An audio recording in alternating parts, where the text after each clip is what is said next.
పూరా లోకల్. ప్రస్తుతం మనతో పాటు మహిళా మోర్చా వైస్ ప్రెసిడెంట్ సునీత గారు ఉన్నారు. ఈ రోజు బీజేపీ పార్టీ ఏదైతే మహాధర్నా చేపడుతుందో అందులో పాల్గొని ప్రభుత్వం 2 సంవత్సరాలు పూర్తయిన తర్వాత అసలు ఇచ్చిన హామీలు ఏవి నెరవేర్చలేదని చెప్పేసి ఇక్కడ మహాధర్నా అయితే చేపట్టడం జరిగింది. అసలు ఈ మహాధర్నాలో మీరు ప్రభుత్వాన్ని అసలు ఏం ప్రశ్నిస్తున్నారు? 2 సంవత్సరాలు అయింది, అసలు ఏం చెయ్యట్లేదు అని చెప్పేసి అంటున్నారు. యాక్చువల్లీ ఆయన ఓట్లేసేటప్పుడు అయితే అడుక్కొనే వచ్చినాడు కదా, అంటే హామీలు ఇచ్చాడు కదా, ఒక 6 గ్యారెంటీలు అనేసి ప్రతి ఒక్కరికి తెలుసు అవి 6 గ్యారెంటీలు. అందులో ఏదో ఇచ్చానా లేదా అన్నట్టుగా ఏదో గృహజ్యోతి అనేది కొంతమందికే ఇస్తున్నాడు, అండ్ గ్యాస్ మీద సబ్సిడీ కూడా కొంతమందికే వస్తుంది. మరి మా 2500 ఏమైనాయి? అండ్ స్టూడెంట్స్కి వచ్చి స్కూటీ ఏమైంది? ఏమంటారు, నిరుద్యోగ భృతి అన్నాడు, అండ్ పెన్షన్స్ అన్నాడు, చాలా చాలా చెప్పాడు కదా. అసలు ఏమి ఇవ్వకపోతే ఇంకా మేము ఇట్లాంటివి చేయకపోతే ఇంకేం చేస్తాం? ప్రభుత్వం సక్సెస్ మీట్లు పెడుతుంది, గ్లోబల్ సమ్మిట్లు పెడుతుంది, అభివృద్ధి చేద్దాము తెలంగాణ అని చెప్పేసి. దమ్ముంటే ఇలాంటి వాటికి వచ్చి ఆన్సర్ ఇవ్వమనండి. ఆ సమ్మిట్లు పెట్టి సక్సెస్ మీట్లు పెట్టి దేని గురించి? ఒక జూబ్లీ హిల్స్ గెలిస్తే గెలిచినట్టు కాదు కదా, అన్ని గెలవాలి, ప్రజల్ని గెలుచుకోవాలి. ఫస్ట్ ఓట్లు వేసారంటే ఎన్ని డబ్బులు ఖర్చు పెట్టుంటే అన్ని ఓట్లు పడి ఉంటాయి. మరి మేము నిజాయితీగా ఉన్నాము, వాళ్ళైతే నిజాయితీగా లేరు కదా. అసలు రేవంత్ రెడ్డి ఏమనుకుంటున్నాడో ఏమో అర్థం కావడం లేదు. కానీ నిన్ననో మొన్ననో దేవుళ్ళని కూడా తిట్టిండు. అసలు ఆయన పుట్టగతులు లేకుండా పోతాయి. ఆయనంతటా ఆయన మంచిది ఏంటంటే గడ్డే మనం దింపడం కాదండి, ఆయనంతటా ఆయనే దిగిపోయి అందరికి సారీ చెప్పి ముక్కు నేలకు రాసి మరి సారీ చెప్పి మోడీ గారికి దిగిపోవాలి. అసలు సీఎం క్యాండిడేటే కాదు, ఒక తాహత ఉన్న వ్యక్తి, ఒక హోదాలో ఉన్న వ్యక్తి అలా మాట్లాడటం అనేది కరెక్ట్ కాదు. సో హిందువుల పైన సీఎం మాట్లాడితే బీజేపీ మాత్రం ఒక్క పార్టీ మాత్రమే ఉందా స్పందించడానికి? ఇంకా వేరే పార్టీ ప్రతి ఒక్కరు స్పందిస్తున్నారండి. బీజేపీ ఎందుకు? ఒక హిందువు, ఒక ప్రజెంట్ హిందూ అనే కాదు, ముస్లింస్ కూడా స్పందిస్తున్నారు. మీరు ఏదైతే మెసేజ్ లో ఇన్బాక్స్ ఉంటుందో చూడండి ఒకసారి. ఏ దేవుడిని కూడా ఎవరు కించపరచడు, ఏ దేవుడు అని కాదు. అసలు ఫస్ట్ ఆఫ్ ఆల్ దేవుడిని కించపరిచే అంత ఉందా సత్తా ఆయనకి? సీఎం అయితే దేవుడు కూడా నేను సృష్టించిన అనుకుంటున్నాడా? మరి ఆయన పెళ్లి చేసుకునేటప్పుడు ఏ దేవుడిని అడిగి పెళ్లి చేసుకున్నాడు, మొక్కి పెళ్లి చేసుకున్నాడు? పిల్లల్ని కనేటప్పుడు ఎవరిని అడిగి మొక్కి కన్నాడో, మరి రోజు తినేటప్పుడు మరి ఎవరిని అడిగి మొక్కి తింటున్నాడో? మరి అసలు సాంస్క్రిట్ లో 33 కోట్లు దేవతలు అనేసి మెన్షన్ చేశారు అని అన్నారు.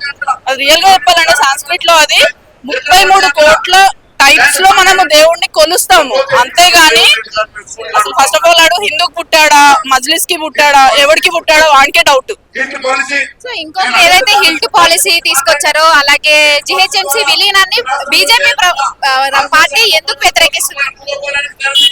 యాక్చువల్లీ జిహెచ్ఎంసీ లో విలీనం అనేది ఇదండి. ఇప్పుడు ఇమ్మీడియట్లీ ఏదో భూమి ఉంది, ఇప్పుడే గెలిచిపోతాము, టైం కూడా ఇవ్వడండి. 1 month లో పెట్టేస్తాడు చూడండి, టైం కూడా ఇవ్వడు. ఎందుకంటే ఇప్పుడున్న దానికి ఇంకొక 1 కోటి రూపాయలు 2 కోట్లు పడేస్తాడు, లేదంటే 10 కోట్లు పడేస్తాడు, మళ్ళీ ఓట్లు కొనుక్కుంటాడు. అరే చిన్న చిన్న పిల్లలు వచ్చి ఓట్లు వేస్తారండి, మా దగ్గర వీడియోలు కూడా ఉన్నాయి.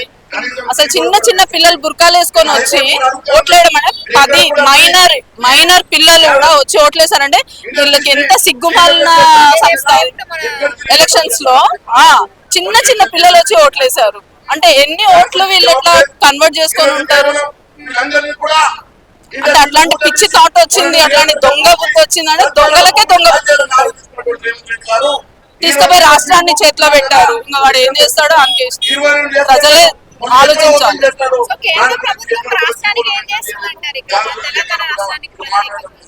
అన్ని చేస్తుందండి. బీసీలకి 46% ఇచ్చింది కేంద్రము, మహిళలకి కుటుంబ మిషన్లు ఇస్తుంది, ఆధార్ కార్డ్ పైన ఆబా అనేసి మనకి ఏమంటారు ఆయుష్మాన్ భారత్ కార్డులు ఇచ్చింది, ఇన్సూరెన్స్ ఇస్తుంది, లోన్లు ఇస్తున్నారు మహిళలకి, ప్రతి ఒక్కటి ఇస్తూనే ఉన్నారు.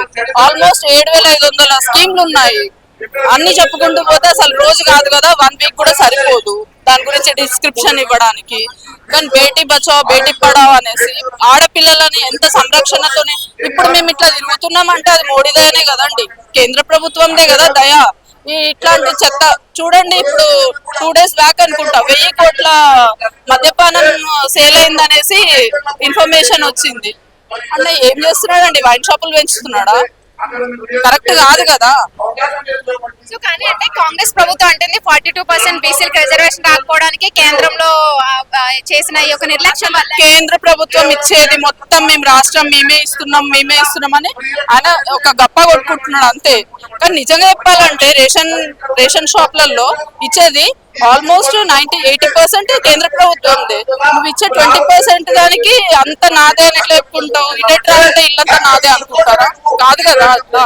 మొత్తానికి ప్రభుత్వానికి ఏం చెప్తున్నారు? మీరు ఏం క్వశ్చన్ చేస్తున్నారు? 6 గ్యారెంటీలు గురించనే కాదండి ఇక్కడ ధర్నా అనేది, బీసీల గురించి ప్రతి ఒక్కటి. ఏంటంటే ఫస్ట్ ఆఫ్ ఆల్ ఆయన గవర్నమెంట్ ఏదైతే ఉందో కరెక్ట్ గా లేదు, అది కరెక్ట్ గా చేసుకోమని మేము సజెషన్ ఇస్తున్నాం. లేదు చేతగాట్లేదు అంటే దిగిపోమనండి అంతే.